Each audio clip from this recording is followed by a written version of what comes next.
Breaking news చూద్దాం. Anantapuram excise కోర్టులో బోరుగడ్డ అనిల్ ను పోలీసులు హాజరుపరిచారు. గత కొంతకాలంగా ఆయన అనంతపురం కోర్టుకు హాజరు కాకపోవడంతో అనిల్ కు నాన్ బెయిలబుల్ వారెంట్ జారీ చేసింది.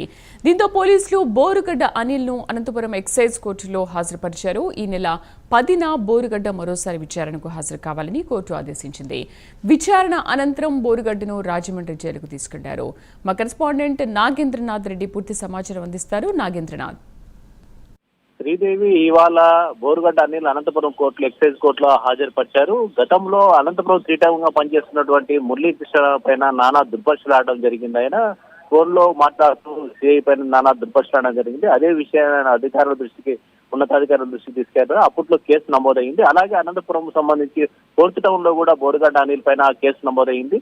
చంద్రబాబు, పవన్ కళ్యాణ్ అలాగే లోకేష్ పైన ఆయన మాట్లాడిన వ్యాఖ్యల పైన టీడీపీకి సంబంధించినటువంటి మహిళా నేత సంఘ తేజస్విని ఆమె కేసు నమోదు చేయడం జరిగింది.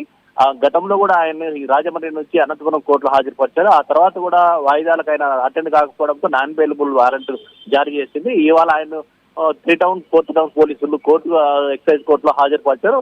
కోర్టుకు హాజరుపరిచిన అనంతరం రాజమండ్రి జైలుకు మళ్ళీ తరలించడం జరిగింది. శ్రీదేవి.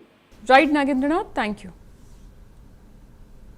కేసు జిల్లా కోర్టుకు కమిట్ చేయాలనే ఉద్దేశంతో ఆయనకు హాజరుపరచాలని జైలు సెంట్రల్ జైలు వారికి కోర్టు వారు ఆదేశించారు. సో ఆర్డర్స్ ప్రకారం ఈరోజు ఎక్సైజ్ కోర్టులో కేసులో పూర్తి కేసు సంబంధించి ఒక కేసు ఉంది. అది ఉమెన్స్ కోర్టుకు ట్రాన్స్ఫర్ చేస్తున్నారు ఇక్కడ నుండి. సో ఆయన అపియరెన్స్ అవసరం ఈరోజు డ్యూటీ చేశారు జైలు నుండి. జైలు అధికారులు central jail Rajahmundry central jail అధికారులు అది కమిట్ చేశారు.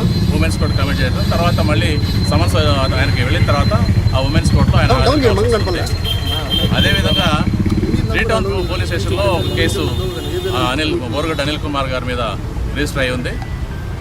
అందులో గత వాయిదా ఉంటే ఆయన హాజరు కాలేదు.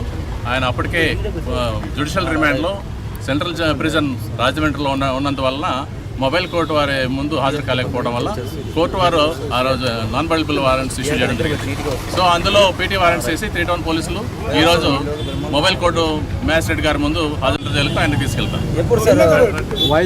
ఈ నెల 10వ తారీఖున మొబైల్ కోర్టులో ఉంది. సో ఆ రోజు ఆయన ఎగ్జామ్ చేయడానికి కోసమని వాయిదా వేశారు.